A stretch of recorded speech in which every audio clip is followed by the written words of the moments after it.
네, 제가 지난주에 이제 광고를 드렸던 것처럼 룻기가 총 4장으로 되어 있기 때문에 한 주에 한 장씩 그 말씀을 전하겠다고 이렇게 말씀드렸습니다.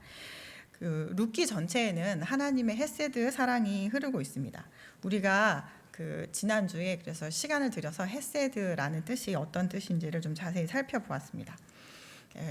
기억을 더듬으시면서 헤세드는 하나님과 사람의 그 언약적 관계 안에서 하나님이 변함없이 사랑하시고 하나님의 신실하심을 나타내는 그 하나님의 성품 중에 하나라고 말씀을 드렸습니다. 그래서 그 단어의 뜻을 우리가 잘 알게 되면, 그러니까 하나님의 성품을 잘 알면 그 하나님의 성품을 의지하여 그 하나님의 성품을 근거로 하나님께 구할 수 있다라는 이제 말씀을 제가 드렸죠. 그러므로 그 언약 안에 머물러 있는 사람이 누구든지 간에 안전합니다. 왜냐하면 하나님의 그 신실하신 성품이 그를 보호하기 때문입니다. 하나님의 약속을 떠났던 한 가정이 완전히 망해서 거의 사라질 것과 같고 아무 소망이 없는 상태로 돌아왔는데, 하나님의 땅으로 돌아왔는데, 하나님의 땅으로 돌아왔을 때에 벌써 그 관계는 다시 회복되고 이어지는 것을 우리가 룻기를 통해서 볼 수 있습니다. 하나님이 그의 백성을 돌보셨다는 그 이야기를 듣고 하나님의 은혜를 기대하면서 그 다시 약속의 땅으로 돌아온 나오미의 가정을 통해서 그것을 보여주고 계시죠. 돌아올 때에 그때 이미 하나님은 그 가정을 위한 특별한 일을 계획하고 계셨는데, 그게 우리가 1장 22절의 마지막 절에서 그것을 암시하고 있다라는 말씀을 이제 지난주 드렸습니다. 2장에 대해서는 그 핵심이 이제 모압 지방에서 온 그 나오미의 며느리인 룻과 유대 베들레헴 땅의 유력자인 보아스가 어떻게 만나게 되었는지, 그리고 그 보아스가 어떤 일을, 어떤 성품을 하는 사람인지, 어떤 성품을 가진 사람인지, 어떤 일을 하는 사람인지를 2장에서 잘 보여주고 있습니다. 그래서 본문의 앞부분을 조금 찬찬히 따라가 보도록 하겠습니다. 1절에 보아스에 대한 설명이 나오고 있습니다. 나오미의 남편 엘리멜렉의 친족으로 그가 그 땅의 유력한 자라고 소개를 합니다.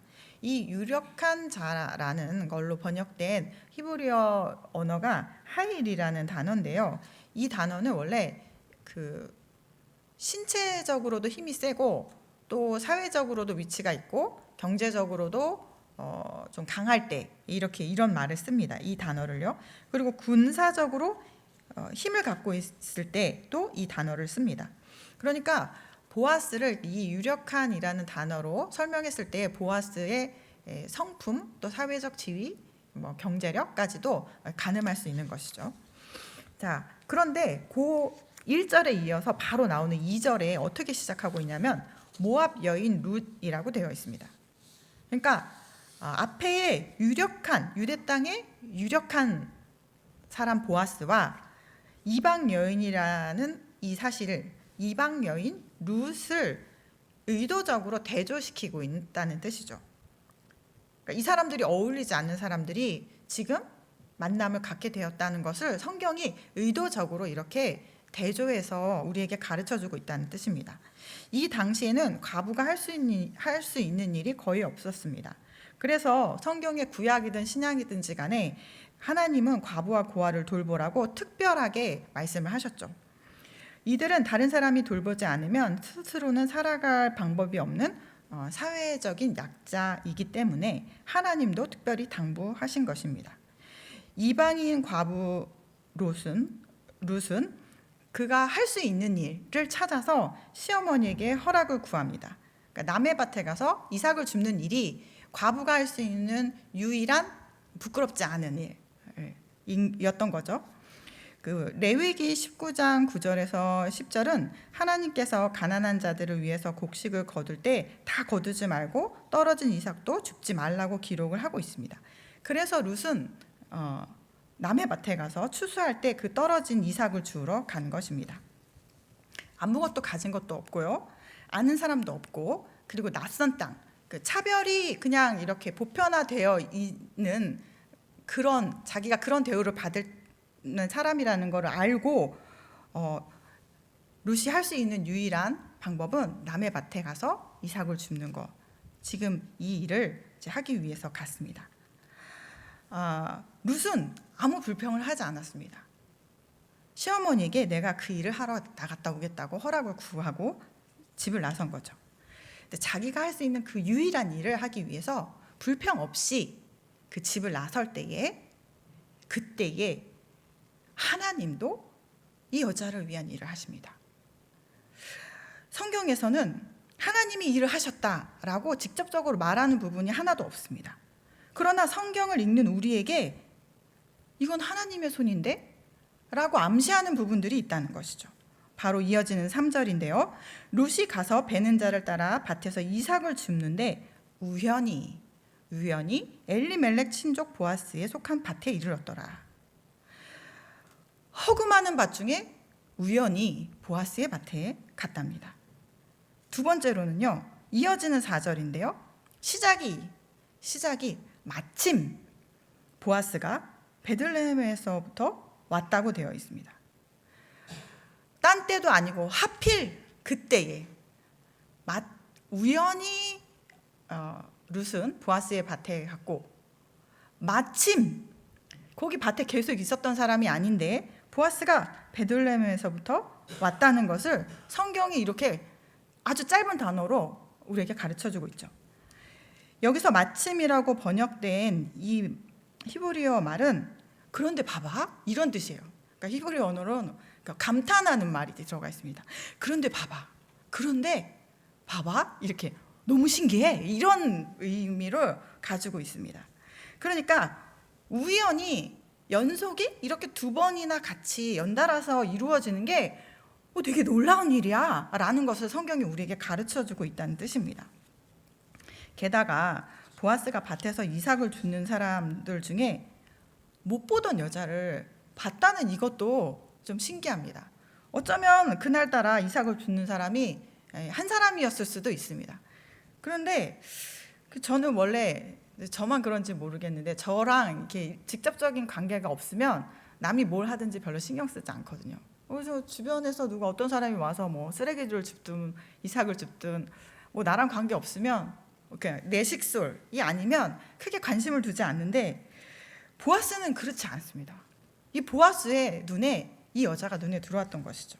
그래서 사환에게 묻습니다. 이게 누구의 소녀니? 그리고 사환에게 묻습니다. 자, 여기서 소녀라고 번역한 이 단어는 히브리어에서는 어떤 뜻이냐면 보통 어린 청년 그리고 아직 미혼인 여성을 가리킬 때 사용하는 단어입니다. 그러니까 보아스가 룻을 가리켜서 이 단어를 사용했다는 뜻은 룻이 굉장히 젊은 여자였다는 것을 짐작할 수 있습니다. 히브리인들은 자기가 속한 지파, 가족, 부족, 마을, 어떤 공동체 이걸 굉장히 중요하게 여기는 정서가 있습니다. 그러니까 보아스가 사환에게 누구의 소녀냐라고 물어본 건 어느 지파에 속해 있냐, 누구네 가정에 속해 있냐 이거를 지금 묻는 것이죠. 여러분들이 간혹 성경에서 보면 어떤 사람의 이름을 말할 때 누구의 아들 누구 이런 것들을 많이 기록하고 있는 이유도 그런 정서 때문입니다. 사환이 대답을 하는데 6절 한번 보실까요? 베는 자를 거느린 사환이 대답하여 이르되 이는 나오미와 함께 모압 지방에서 돌아온 모압 소녀인데 모압 지방에서 왔으면 당연히 모압 소녀겠죠. 근데 모압이라는 말을 두 번을 연속해서 사환이 쓰고 있습니다. 이 말은 뭐냐면 이 사람 이방 여자예요. 우리랑 결이 다른 이방 여자예요. 이거를 강조하는 거예요. 그런데 그 바로 이어지는 7절에 그 이방 여자임에도 불구하고 그녀가 성실하게 일하고 있음을 칭찬하는 뉘앙스로 이제 사환이 말하고 있다는 것을 우리가 느낄 수 있습니다. 보아스는 친척인 나오미가 이방인 며느리를 데리고 돌아온 것을 알고 있습니다. 보아스뿐만이 아니라 그 성읍의 모든 사람들이 다 알고 있죠. 그런데 오늘 보아스는 그 모압 여자를 처음 만나게 된 것입니다. 저 소녀가 그 사람이구나라는 것을 알게 된 거죠. 자, 여러분 여기서 잠깐 생각해 보도록 하겠습니다. 보아스와 룻이 만나게 된 상황인데요. 우연과 하필이라는 이런 단어로 연결이 되어 있습니다. 이게 사람이 만약에 중매를 선다면 절대로 있을 수 없는 격차가 있어요. 사람은 누군가 소개를 할 때 비슷비슷한 배경과 성품과 이런 거를 보고 한번 만나봐 이렇게 하는 거죠. 그런데 지금 성경이 뭘 말하고 있냐면 만날 수 없는 두 사람이 우연히 그리고 하필 이런 관계 속에 이런 상황 속에서 만나고 있다라는 것. 그러니까 뭔가 보이지 않는 손길이 이 사람들을 이끌었다라는 것을 우리에게 가르쳐주고 있는 것입니다. 곧 우리 하나님이 개입하고 있다라는 것을 넌지시 우리에게 알려주고 있습니다.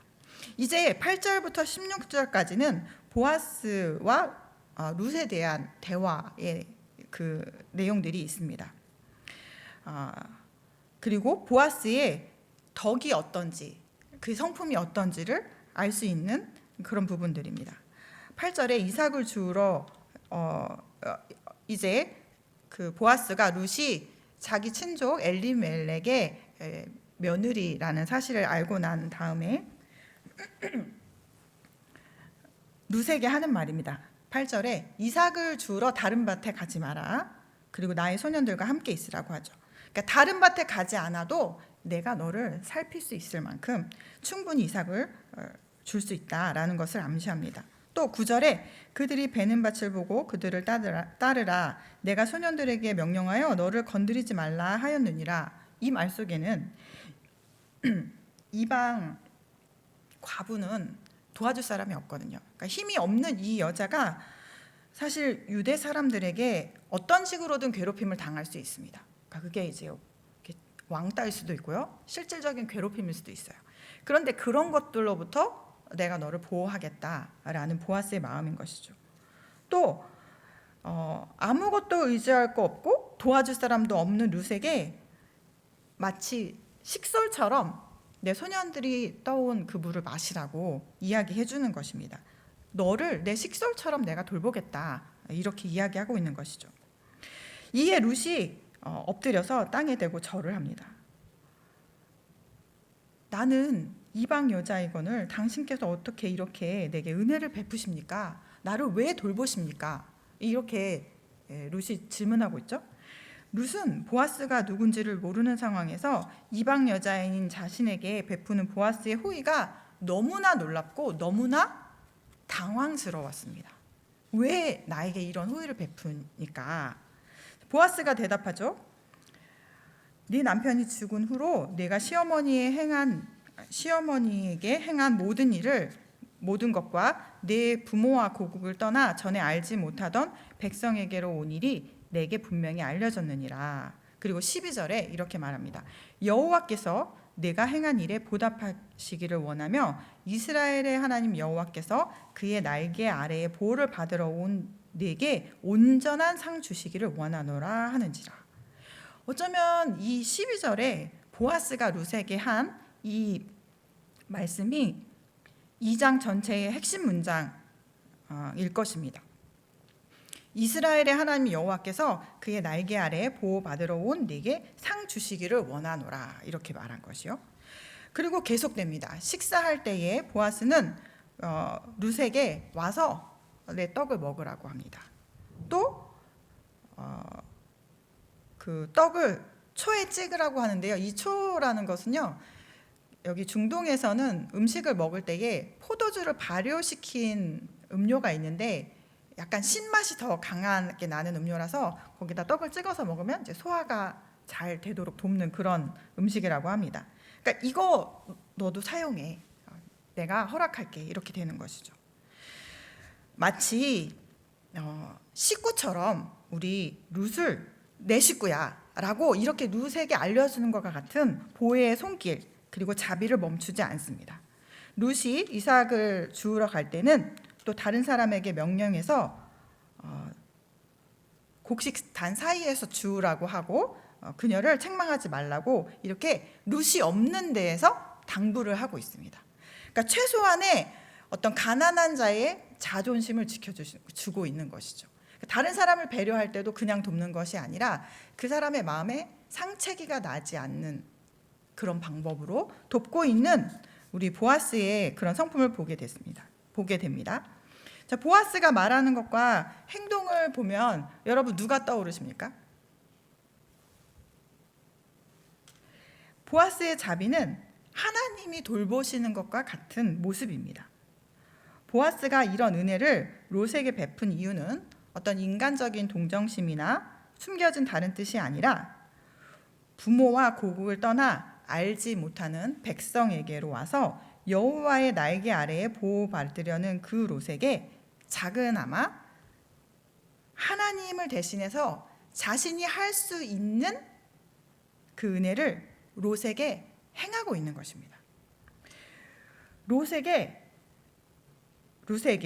축복의 말만 하는 것이 아니라 실제로 그 행동을 하면서 보여주고 있는 것이죠. 베드로전서 4장 11절은 이렇게 말합니다. 만일 누가 말하려면 하나님이 말씀을 하는 것 같이 하고 누가 봉사하려면 하나님이 공급하시는 힘으로 하는 것 같이 하라. 이는 범사에 예수 그리스도로 말미암아 하나님이 영광을 받으시게 하려 함이니 그에게 영광과 권능이 세세에 무궁하도록 있느니라. 아멘. 자비를 베풀 때 그리고 다른 사람을 위해서 봉사할 때 사람이 하는 것 같이 하지 말고 하나님이 하시는 것 같이 하라고 우리에게 가르쳐주고 있는 것이죠. 이 신약의 말씀을 보아스가 그대로 하고 있다는 겁니다. 룻이 밭에서 일을 다 마치고 시어머니에게로 갔습니다. 룻이 주워간 그 보리가 한 에바쯤 된다고 되어 있는데요. 한 에바는 지금으로 말하면 대충 22리터에서 23리터 정도 됩니다. 우리가 생수병 큰 거가 한 1.8리터 되는데 그거보다 좀 더 많은 것이죠. 밥을 해보신 분은 다 알겠지만 그 1.8리터 안에 있는 곡식을 다 먹으려면 두 사람이 며칠을 먹어야 되는 분량입니다. 그러니까 이게 하루 동안에 준 이삭이라고는 상상할 수 없는 양의 많은 양이라는 것을 뜻하는 것입니다. 그래서 나오미가 그걸 들고 온 그 룻을 보고 깜짝 놀랐습니다. 19절에 너를 돌아본 자에게 복이 있기를 원하노라. 이렇게 이제 놀라면서 이야기합니다. 자, 우리 나오미는 누구인지 모르는 상황에서 그에게 히브리 사람의 일상적인 축복의 말을 기원한 겁니다. 우리 말에도 그런 말 있지 않습니까? 복 받을 거요. 뭐 이렇게 좋은 행동을 한 다음에 그런 말 있잖아요. 이렇게 복을 구하는 말을 하는데 룻이 그 사람이 보아스라는 사실을 가르쳐서 이야기해주자 다시 한번 나오미는 여호와로부터 복받기를 빌면서 이어서 말합니다. 20절인데요. 나오미가 자기 며느리에게 이르되 그가 여호와로부터 복받기를 원하노라. 그가 살아있는 자와 죽은 자에게 은혜 베풀기를 그치지 아니하는도다 하고, 여기서 살아있는 자와 죽은 자에게 은혜 베풀기를 그치지 아니하도다 할 때에 그 은혜에 우리의 그 제목인 헤세드가 또 들어 있습니다. 그러니까 은혜 베풀기를 그치지 아니하도다, 이렇게 나오미가 고백한 것은 보아스가 하나님의 그 헤세드의 사랑을 행하고 있음을 나오미가 경험하고 이렇게 고백하는 것이죠. 그리고 이어서 의미심장한 말을 합니다. 나오미가 또 그에게 이르되 그 사람은 우리와 가까우니 우리 기업을 물을 자 중에 하나이니라 하니라. 기업을 물을 자라는 것은 자식을 남기지 못하고 죽은 형제의 미망인을 아내로 삼아서 자식을 낳아 그 죽은 친족, 죽은 형제의 대를 잇게 해줄 의무가 있는 자를 가리키는데요. 이게 이제 신명기 25장에 이렇게 하나님 명령하신 부분이 있습니다. 그러니까 나오미가 자기 가문의 기업 물을 자로 보아스를 말하고 있다는 것은 말하고 나서 룻에게 다른 밭에 가서 사람을 만나지 말라고 권면을 하고 있습니다. 자, 우리가 이 말씀을 볼 때 이게 그냥 하는 말이 아니구나라는 것을 짐작할 수 있죠. 23절을 보면 이제 추수하는 그 기간까지 추수하는 기간, 그러니까 이제 보리와 밀을 추수하는 기간이 대략 4월에서 6월인데요. 2달 정도 됩니다. 그 기간 동안에 룻은 보아스의 밭에 머물게 됩니다. 그리고 나오미와 룻은 이제 양식을 걱정하지 않아도 되는 그 상태에 이르렀다는 것을 우리에게 알게 해주고 있습니다. 자, 이제 룻기의 전체 2장을 보면요. 룻기 전체가 2장뿐만이 아니라 전체가 하나님이 직접적으로 말씀하셨다는 구절은 하나도 없습니다. 마치 어떤 집에 가정사를 그 이야기 형식으로 그냥 이렇게 술술술술술 기록하고 있다는 것이죠. 그런데 특별한 부분은 모든 사람이 하나님의 복을 빌며 또 하나님의 은혜를 보여주고 있다는 것입니다. 무엇보다 하나님께 자신의 삶을 의탁한 그의 백성에게 하나님이 사람을 통해서, 다른 것이 아니라, 다른 직접적인 방법이 아니라 사람을 통해서 어떤 일을 하고 계신지를 아주 담담하게 기록하고 있다는 것이죠. 룻에게 하나님이 은혜를 베풀어 주시는 방법은 보아스를 통해서 하고 계시다, 이것입니다. 여호와께서 그의 날개 아래에 보호받으러 온 룻을 위하여 하나님이 헤세드의 사랑을 전하는 방식이 보아스를 통해 하고 있다라는 것입니다. 여러분, 사랑한다는 말을 할 때에 이게 사랑한다는 말은 행동이 이렇게 결부되는 말입니다. 그러니까 행동이 따르지 않는 사랑한다는 말은 아무 의미가 없습니다. 사랑하는데 그 사람이 뭘 좋아하는지 몰라. 이거는 말이 안 됩니다. 사랑하는데 그 사람이 말할 때 귀를 안 기울여. 계속 핸드폰을 봐. 이거는 앞뒤가 맞지 않는 말이죠. 사랑하는데 그 사람의 아픔을 나몰라라 한다는 것은 있을 수 없는 말입니다. 사랑을 하면 그 사람의 말을 기울이고 그 사람이 무엇을 좋아하는지를 알고 또 그것을 해주고 그의 아픔과 슬픔과 기쁨도 함께 하는 것을 말합니다. 마찬가지로 하나님을 바르게 아는 사람이라면 하나님이 어떠하신 분인지를 바르게 알고 있다면 그것은 그 아는 것으로 끝나는 것이 아니라 그것을 행하는 삶, 헤세드의 삶을 사는 삶으로, 그러니까 헤세드를 실천하는 삶으로 연결된다는 겁니다. 이게 떨어져서는 있을 수 없다는 이야기인 것입니다. 상대방이 어떠해서가 아니라, 상대방이 사랑을 받을 만해서가 아니라 내가 하나님의 사랑을 알았으니까, 내가 하나님의 사랑을 경험했으니까 내가 그렇게 사는 겁니다. 내가 하나님의 복을 받았고 내가 다른 사람한테 하나님의 복으로 축복을 했다면 말로만 축복을 하는 것이 아니라 그것을 흘려보내는 것을 포함한다는 것이죠. 여기 지금 보아스처럼요. 이렇게 되면 사람들은 그 행동을 통해 하나님의 은혜를 경험하게 됩니다. 하나님의 성품을 소유한 그 사람을 통해서요. 언젠가 제가 수요 설교 이 시간에 부모가 자식을 닮는다는 이야기를 하면서 붕어빵 이야기를 한 적이 있습니다. 우리는 다 볼 수 있는 사람들이라서 부모랑 자식이 닮은 게 너무나 당연하고 너무 닮았으면 붕어빵이네, 이런 이야기를 한다고 했죠. 그런데 우리가 하나님의 자녀이면 뭘 닮아야 하느냐, 보이지 않는 하나님과 우리가 뭐가 닮았냐, 이렇게 물어볼 때 무엇이 닮았다고요? 성품이요. 하나님의 성품을 우리가 닮는 것입니다. 그게 하나님의 자녀인 것이죠. 나오미가 보아스에 대하여 하는 말 속에 그가 살아있는 자와 죽은 자에게 은혜 베풀기를, 헤세드의 사랑 베풀기를 그치지 않았다는 말 속에 나오미의 가정은 하나님을 경험하고 있다는 것을 알게 됩니다. 우리는 룻기를 읽을 때 약간의 사심을 갖고 읽는다면, 딸이 있는 분이라면 보아스 같은 사이를 만나면 좋겠는데 이럴 수 있어요. 경제력, 사회력, 사회적 지위, 성품, 완벽한 사익감이죠. 또 아들을 가지신 분이라면 혹시 룻과 같은 현명한 며느리를 얻고 싶은지 모르겠습니다. 또 아들이 보아스와 같은 사람이 되기를 바라실까요? 아니면 남편이 그러기를 바라실지 모르겠네요. 그런데 룻기는 그런 것을 소망하라고 우리에게 주시는 말씀이 아닙니다. 하나님의 헤세드의 사랑이 보아스라는 사람을 통해서 어떻게 전해지고 있는지를 가르쳐 줍니다.